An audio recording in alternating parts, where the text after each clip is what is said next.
Breaking news! The winds of glory are howling through Foxborough, and behind the scenes of Patriots Nation, things are heating up like never before. The road to the next Super Bowl is about to begin, and true believers can feel it in their bones. This could be the year. But before we go any further, smash that like button if red, white, and blue runs through your veins. Because let me tell you, I believe with everything I've got. If you feel that same fire, drop it in the comments. Go Pats! I believe, United States in a twist that no one saw coming but now no one can ignore. The New England Patriots suddenly find themselves at the epicenter of one of the most intriguing quarterback domino effects in recent draft memory. The chain reaction? A quietly developing injury to New Orleans Saints quarterback Derek Carr, a potential top 10 shakeup, and a Patriots draft strategy that could set the course of the franchise for the next decade. The buzz is real, the speculation is boiling, and every Patriots fan should be paying close attention to what might unfold next. Right now, the Patriots hold the 4th overall pick in the upcoming NFL draft. That's a premium position, especially in a year where the quarterback talent is scarce but intriguing. Cam Ward is all but guaranteed to be taken by the Tennessee Titans. That leaves Jadon Sanders, the electric but polarizing QB out of Colorado, as the next big name on the board. But here's the twist. The New Orleans Saints are sitting at number 9,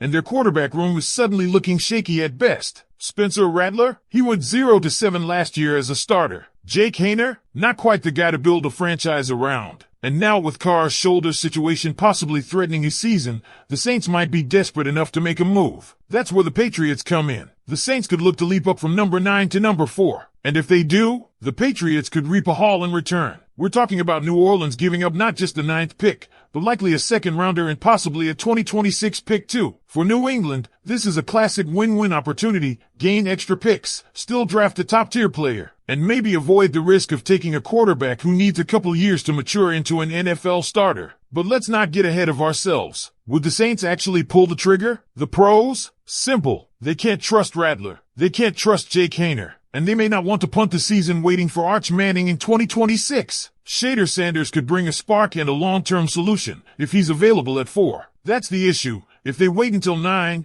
teams like the Jets or Raiders could swoop in and grab Sanders before the Saints ever get the chance. But here's the conundrum. The Saints haven't made it clear they even want Jadon. There's no real buzz out of New Orleans suggesting they're in love with the idea. And, if they're not sold, why give up a ransom to move up 5 spots? And then, there's the matter of adaptation. Jadon is flashy, talented, electrifying. But does his game translate to the pro level right away? Many scouts say no. He might need a year, or even 2, to get his footing. That's a steep price to pay when you're dealing with a team like the Saints that needs a quarterback solution now, not later. Plus, let's not forget, quarterbacks like Aaron Rodgers are still sitting out there in free agency. Maybe New Orleans makes a move there instead. From the Patriots side of things, there's a real strategic decision to make. If they believe in Jerod Mayo, who's shown far more NFL readiness, they might not want to roll the dice trading down and potentially missing him. And if they do trade back, there are 2 possible directions. Go all in on a top-tier wide receiver like Matthew Golden,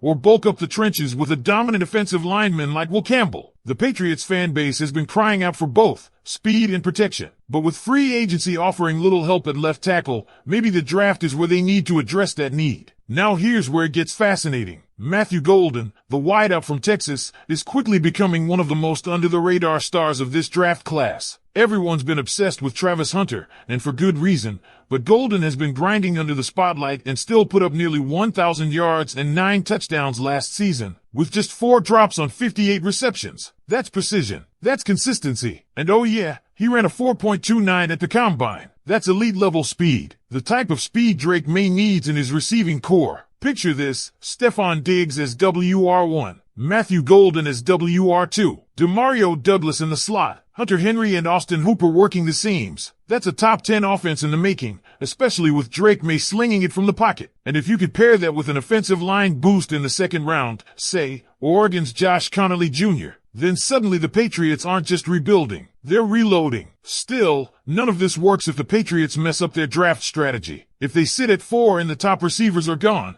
and they're not in love with Sanders, what's the play? Will Campbell? He's being talked about as the best pass blocker in this draft, the kind of plug-and-play left tackle that could anchor the offensive line for a decade. Armin Mebane is another option who could bring toughness and agility to the front line. Either way, the message is clear. The Patriots need to make this draft count. No room for mistakes. It's why all eyes are on Mike Vrabel and Elliott Wolf right now. Every decision they make in the next few weeks is going to set the tone for the next 3 to 5 years. Are they going to go bold and make a blockbuster trade? Are they staying put and taking the best available talent? Or are they going to throw a curveball and grab a receiver like Golden earlier than anyone expects? And now, we turn it over to you, because this story is far from over. Should the Patriots trade down with the Saints? Should they go all in on Shader Sanders? Or hold out for Drake Maye? Is it time to finally give our young quarterback a real wide receiver room and let him shine? Or do we protect him with the best offensive line we can build? This draft has layers, and the Patriots are right in the middle of it. Sound off in the comments. Do you want to see New England make a trade? Would you draft Matthew Golden at 9 if you could pair him with Diggs? Or would you stay at 4 and get the most elite left tackle available? Patriots Nation, this is your moment. Let us know what you think. Because here's the thing, the Patriots aren't just rebuilding anymore. That narrative is dead. They're at a pivotal crossroads where one smart draft night could launch them back into relevance. And we're not talking about maybe make the playoffs relevance. We're talking about setting the tone for a return to dominance in the AFC East. The Bills are slipping. The Jets are still banking on a 40-year-old quarterback. The Dolphins, as explosive as they are,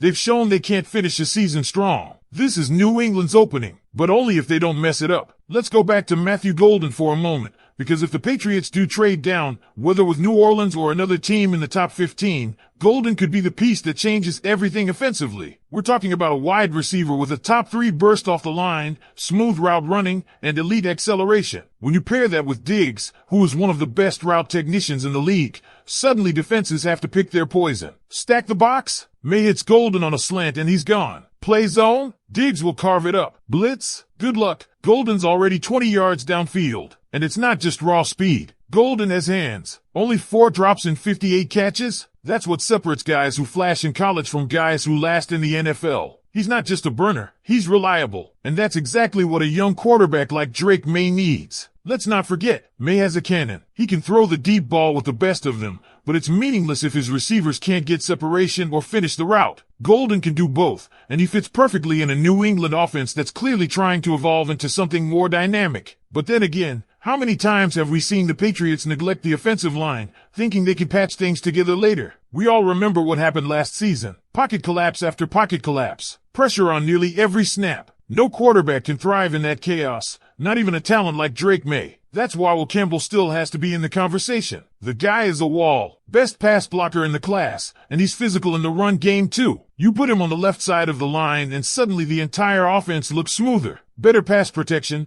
better run game, and most importantly, more time for Maye to work through his progressions and make those big-time throws. That's the balancing act the Patriots face. Flash versus foundation. Skill versus security. Do you give your quarterback a game-breaking receiver who can change games with one catch? Or do you give him the time and protection to become the franchise guy we all hope he'll be? Let's not